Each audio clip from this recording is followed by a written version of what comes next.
साथियों, यदि आज आपके बीच में आया हूं तो आपका अभिनंदन करने के लिए आया। ऑपरेशन सिंदूर में सचमुच आप लोगों ने करिश्माई काम किया है। भारत का मस्तक सारी दुनिया में आपने ऊंचा किया है, इसलिए मैं आप सबके बीच आया।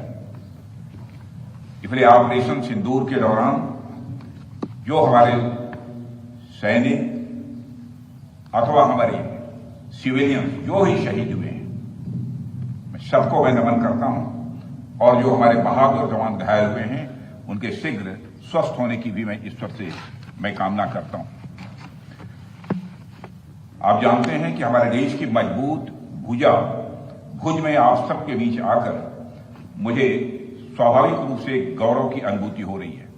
और यह भुज 1965 में पाकिस्तान के खिलाफ हमारी जीत का भी साक्षी रहा है, और यह भुज 1971 में पाकिस्तान के खिलाफ हमारी जीत का भी यह साक्षी रहा है। और आज एक बार फिर यह भुज पाकिस्तान के खिलाफ हमारी जीत का साक्षी बना है। इसकी मिट्टी में देशभक्त की खुशबू है, और यहां के जवानों में भारत की सुरक्षा का एक अडिग संकल्प भी है। मैं आप सभी एयर वॉरियर्स, समस्त आर्म्ड फोर्सेस और अपने बीएसएफ के सभी जाबाजों का यहां पुनः अभिनंदन करता हूं।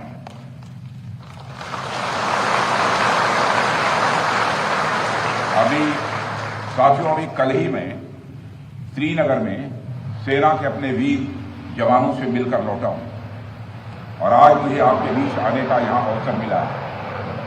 कल मैं भारत के उत्तरी भाग में जवानों से मिला था, और आज मैं भारत के पश्चिमी भाग में अपने एयर वॉरियर्स और अन्य जवानों से भी यहां मिल रहा हूं। दोनों ही फ्रंट्स पर हाई एनर्जी और हाई जोश देखकर सच्चाई है कि मैं स्वयं को अपने को उत्साहित महसूस कर रहा हूं, और आश्वस्त हूं कि भारत की सीमाएं आप सभी के मजबूत भुजाओं से पूरी तरह से सुरक्षित है।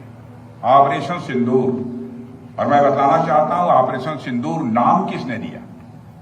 ऑपरेशन सिंदूर का नाम हमारे देश के यशस्वी प्रधानमंत्री आदरणीय नरेंद्र मोदी ने दिया, जो इसी जापान की धरती, इसी गुजरात की धरती पर गुजराती मां से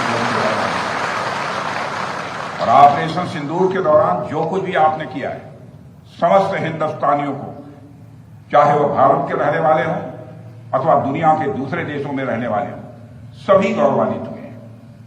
भारतीय वायुसेना के लिए सिर्फ 23 मिनट यह काफी थे पाकिस्तान की सरजमी पर पल रहे आतंक के अजगर को कुचलने के लिए, और वह आपने करके दिखाया है।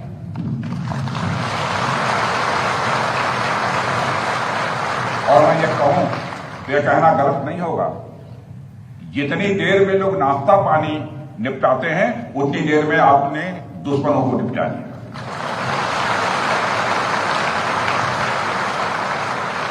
आपने दुश्मनों की जमीन पर जाकर आपने मिसाइलें गिराई है। उसकी गूंज केवल भारत की सीमाओं तक ही सीमित नहीं रही है, बल्कि सारी दुनिया ने सुना है मेरे दोस्तों, सारी दुनिया ने सुना।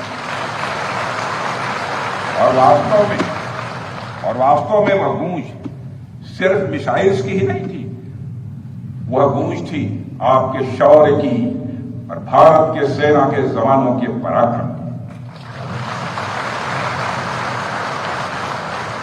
ऑपरेशन सिंदूर में भारतीय वायुसेना ने जो प्रभावी भूमिका निभाई है, उसकी सराहना इस देश में ही नहीं बल्कि दुनिया के दूसरे देशों में भी हो रही है। आपके इस ऑपरेशन में न केवल दुश्मनों को डोमिनेट किया है आपने, बल्कि उन्हें डेसिमेट करने में भी कामयाबी हासिल की है।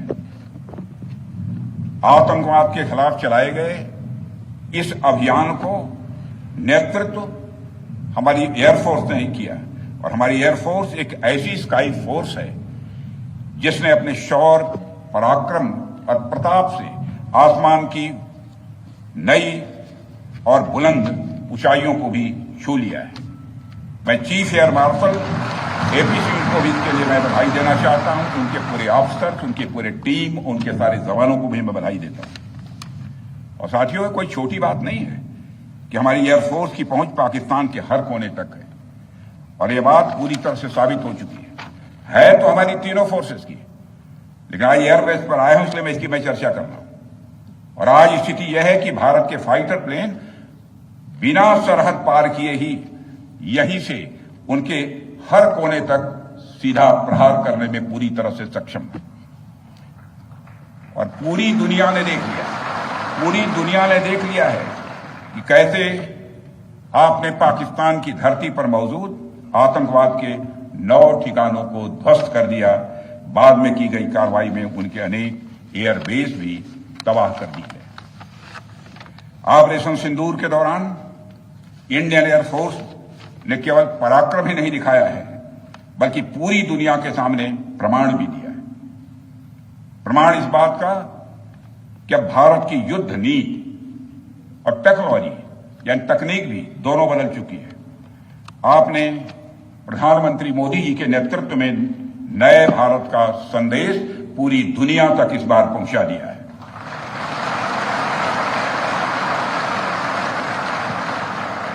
और साथियों, यह संदेश है कि अब भारत केवल विदेशों से इंपोर्ट किए गए हथियारों और प्लेटफॉर्म्स पर ही निर्भर नहीं है, बल्कि भारत में बने अस्त्र और शस्त्र भी हमारी सैन्य शक्ति का अब हिस्सा बन चुके हैं।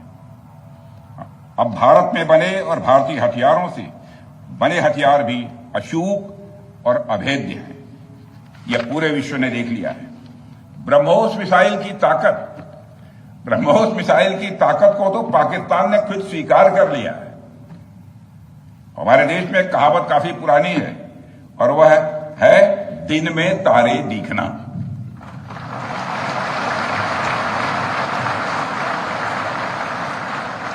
मगर भारत में बनी ब्रह्मोस मिसाइल ने पाकिस्तान को रात के अंधेरे में दिन का उजाला दिखा दिया है।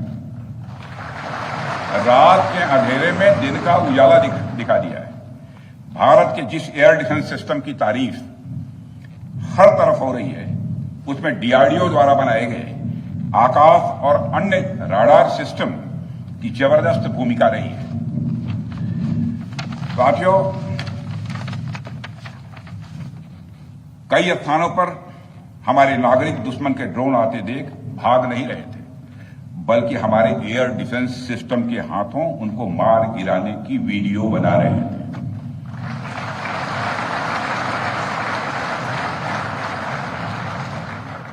अब ड्रोन देखकर लोग भागने लगते हैं, लेकिन हमारे भारत के नागरिक वीडियो बना रहे थे। साथियों, आपने पाकिस्तान में मौजूद टेरर इंफ्रास्ट्रक्चर के खिलाफ प्रभावी कार्रवाई की है, मगर पाकिस्तान फिर से इस कोशिश में लग गया है कि ध्वस्त हुए आतंकी ढांचे को फिर से खड़ा किया जाए।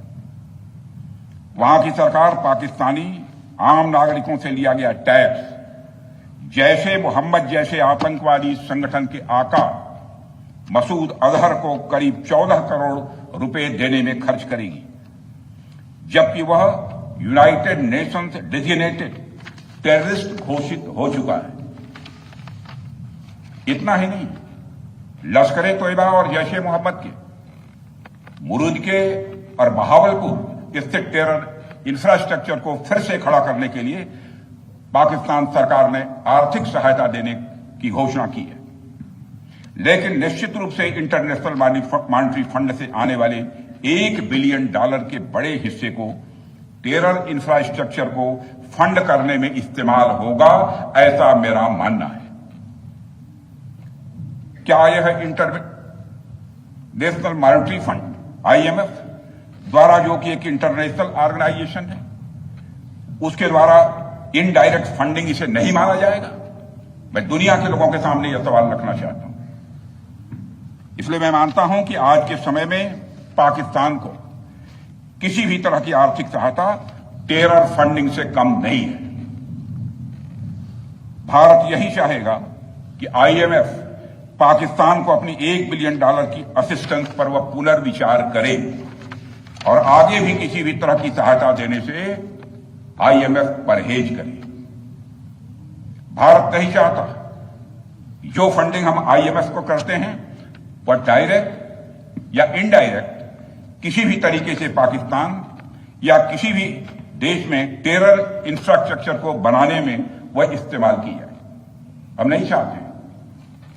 साथियों, अब यह स्पष्ट हो गया है कि पाकिस्तान में आतंकवाद और वहां की सरकार का चोली दामन का संबंध है। स्टेट और नॉन स्टेट एक्टर के बीच का नकाब अब पूरी तरह से उतर चुका है। अतः इस परिस्थिति में यदि वहां परमाणु अस्त्र, एटॉमिक वेपन रहते हैं तो इस बात की संभावनाओं को भविष्य में नकारा नहीं जा सकता कि कभी वो आतंकवादी तत्वों के हाथों में चले जाएं। ये सिर्फ भारत के लिए नहीं बल्कि पूरी दुनिया के लिए और पाकिस्तान की आम जनता के लिए भी एक गंभीर खतरे की बात होगी। सारे विश्व और खासकर पाकिस्तान की आवाम को यह समझना होगा कि वो कितने बड़े खतरे के मुकाम पर बैठे हैं। वो एक ऐसे बारूद की ढेर पर बैठे हैं जिसके चारों तरफ माचिसों आपस में लड़ते हुए लोग हैं। इस हालात के लिए पाकिस्तान की फौज को संदेश देना चाहूंगा, कागज का है लिबास, कागज का है लिबास, चिरागों का शहर है, चलना संभल संभल के क्योंकि तुम नशे में हो।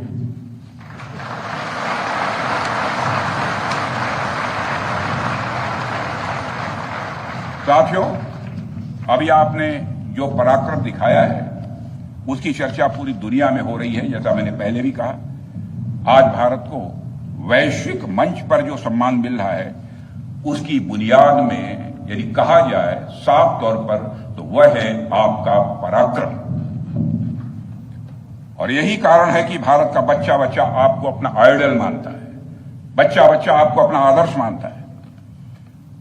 आपने पूरे देश को यकीन दिलाया है कि नया भारत अब सहन नहीं करता बल्कि वह पलटकर जवाब देता है।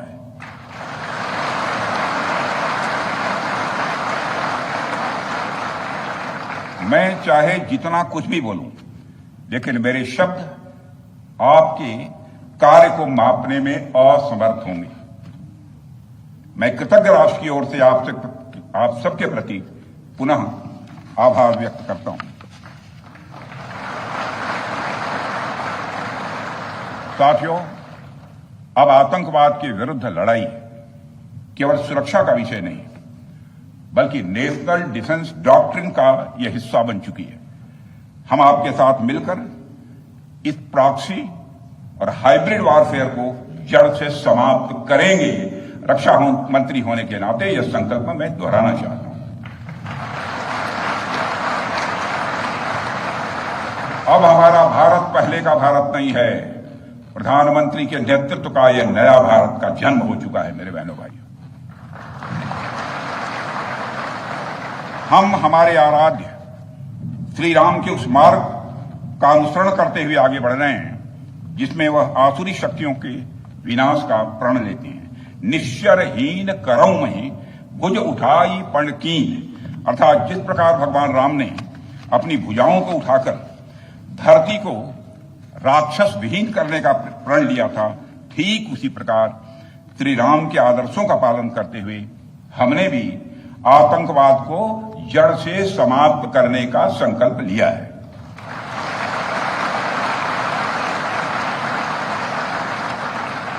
साथियों, प्रधानमंत्री मोदी जी के नेतृत्व में हमारी सरकार आने के बाद सैन्य मामलों को लेकर भारत की सोच और सामर्थ्य दोनों में अभूतपूर्व बदलाव आया है। हम भगवान राम के उस सिद्धांत का पालन करते हैं, सठ संग विनय कुटिल संग प्रीति, सहज कृपण संग सुंदर नीति, अर्थात दुष्ट के साथ विनम्रता, कुटिल के साथ सदाशयता और कंजूस के साथ उदारता का आचरण कभी भी नहीं करना चाहिए। मैं आप लोगों को भी बता रहा हूं, बल्कि सठे साठ्यम समाचरित या टिट फॉर टैट।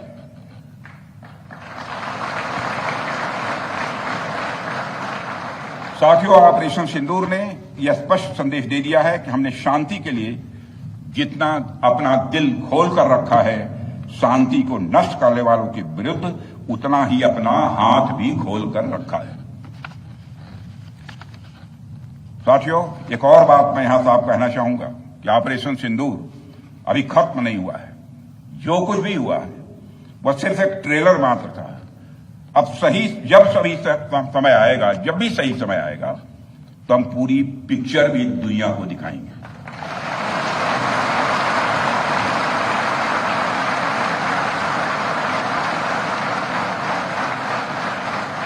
साथियों, आप सब तो जानते ही होंगे कि भारत में जब भी कोई उपद्रवी तत्व होता है जिसको लेकर यह आशंका रहती है कि यह भविष्य में कुछ उपद्रव कर सकता है, तो उसको मजिस्ट्रेट एवं पुलिस द्वारा गुड बिहेवियर के प्रोबेशन पर रखा जाता है।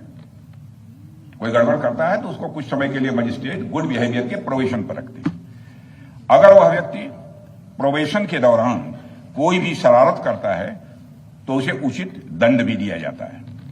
ठीक उसी तरह वर्तमान सीज फायर में हमने पाकिस्तान को बिहेवियर के आधार पर अभी प्रोबेशन पर रखा हुआ है। यदि उसका बिहेवियर सुधरता है तब तो ठीक, और यदि बिहेवियर में फिर से गड़बड़ी आती है तो उसको कड़े से कड़ा दंड दिया जाएगा।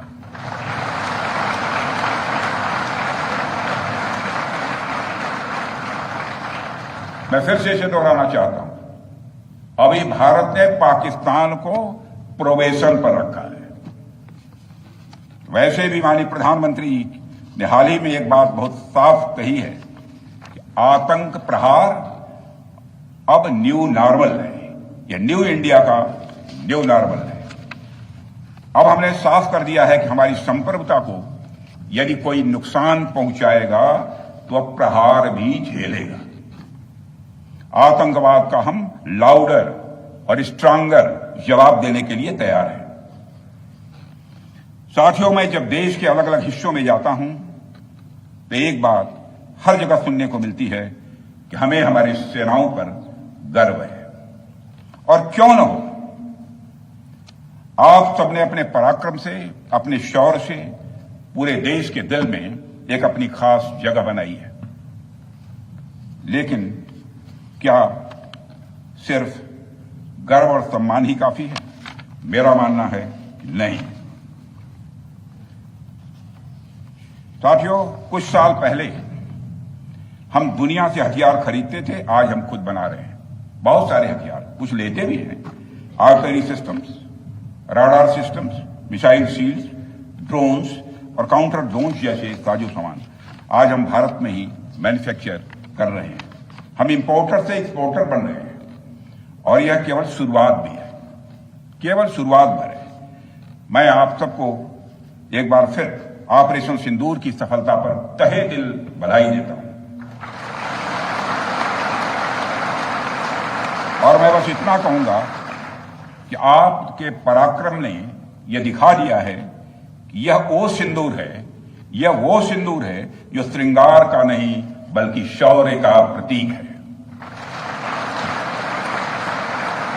यह वह सिंदूर है जो सौंदर्य का नहीं बल्कि संकल्प का प्रतीक है।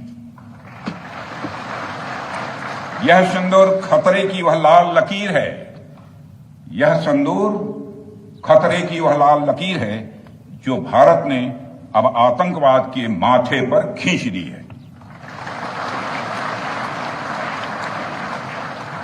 मैं इस अवसर पर साथियों आप सभी के साथ साथ देश की जनता का भी आभार प्रकट करता हूं।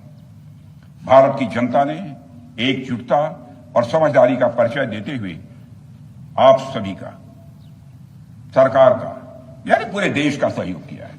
इस लड़ाई में न केवल सरकार, आर्म्ड फोर्सेस और सुरक्षा सभी नागरिक एकजुट थे और मैं कह सकता हूं कि भारत का हर नागरिक इसमें सिपाही की तरफ भागीदार था।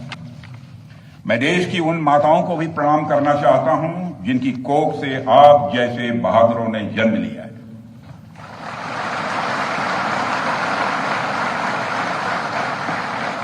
मैं उन परिवारों को भी नमन करता हूं जिन्होंने आपको पाला पोसा और बिना किसी हिचक के राष्ट्र की सेवा के लिए आपको समर्पित कर दिया।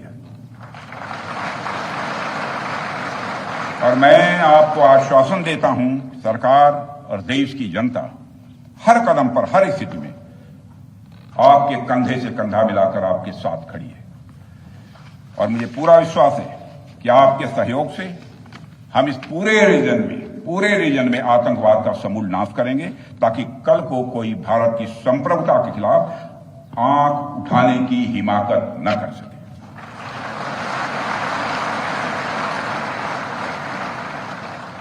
साथियों, मैं कहना चाहूंगा कि भारत की सेना ने जो अदम्य शौर्य दिखाया है और सरकार ने जो अद्भुत कूटनीतिक परिदृश्य बनाया है, मैं फिर से दोहराना चाहूंगा, भारत की सेना ने जो अदम्य शौर्य दिखाया है और सरकार ने जो अद्भुत कूटनीतिक परिदृश्य बनाया है, उसके आधार पर मेरे बहादुर जवानों, आप आश्वस्त रहिए कि भारत के भविष्य का सूर्य प्रखरता के साथ उदित होने वाला है और यह सब रात के टिमटिमाते हुए नक्षत्रों की तरह बुझने वाले हैं। इसलिए आज मैं कहने आया हूं, सेनानी करो प्रयाण अभय, सेनानी करो प्रयाण अभय, भावी इतिहास तुम्हारा है, सब नखत अमा के बुझते हैं, सारा आकाश तुम्हारा है। इन्हीं शब्दों के साथ पुनः आप सबके प्रति आभार व्यक्त करते हुए और साथ ही आपके सभी परिवार के सदस्यों के प्रति कृतज्ञता ज्ञापित करते हुए, उनके प्रति हृदय से सम्मान की अभिव्यक्ति करते हुए अपना निवेदन समाप्त करता हूं। बोलिए भारत माता की, भारत माता की।